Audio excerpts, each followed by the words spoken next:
आज की कहानी, आलसी गधे की कहानी। एक गांव में नमक का व्यापारी रहता था। उसके पास एक गधा था। व्यापारी रोज अपने गोदाम से दुकान तक नमक ले जाने के लिए गधे का इस्तेमाल किया करता था। वो नमक को बोरी में भरकर गधे की पीठ पर लाद देता और उसके साथ साथ चलता हुआ दुकान तक आता था। व्यापारी का गधा आलसी प्रवृत्ति का था। काम से बचने के लिए वो नित नए उपाय सोचता रहता था। गोदाम से दुकान तक के रास्ते में एक नदी पड़ती थी, जिस पर एक छोटा पुल बना हुआ है। एक दिन नदी पर बने पुल पर चलते समय अचानक गधे का पैर फिसला और वो नदी में जा गिरा। नदी के पानी से नमक की बोरी भीग गई।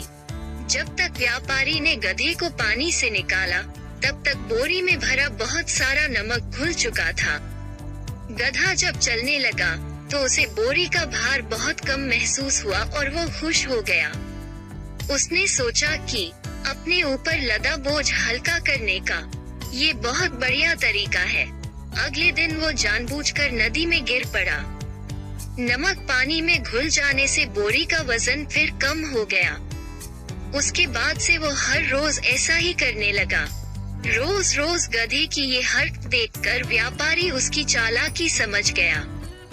उसने गधे को सबक सिखाने का फैसला कर लिया और अगले दिन बोरी में नमक के स्थान पर रुई भरकर गधे की पीठ पर लाद दिया। रुई हल्की थी। इसके बाद भी आलसी गधे ने सोचा कि क्यों न रोज की तरह नदी के पानी में गिरकर इस वजन को और कम कर लिया जाए। इसलिए वह जानबूझकर नदी में गिर पड़ा। लेकिन इस बार बोरी में नमक नहीं बल्कि रुई थी। पानी में भीगकर रुई का वजन कई गुना बढ़ गया। गधा जब उठकर चलने को हुआ तो इतने भारी बोझ से उसका बुरा हाल हो गया। उस दिन के बाद से उसने कभी आलस न करने का निर्णय किया। इस कहानी से हमें ये शिक्षा मिलती है। 1. आलस का फल कभी न कभी मिल ही जाता है। 2. एक ही उपाय हर बार कारगर सिद्ध नहीं होता।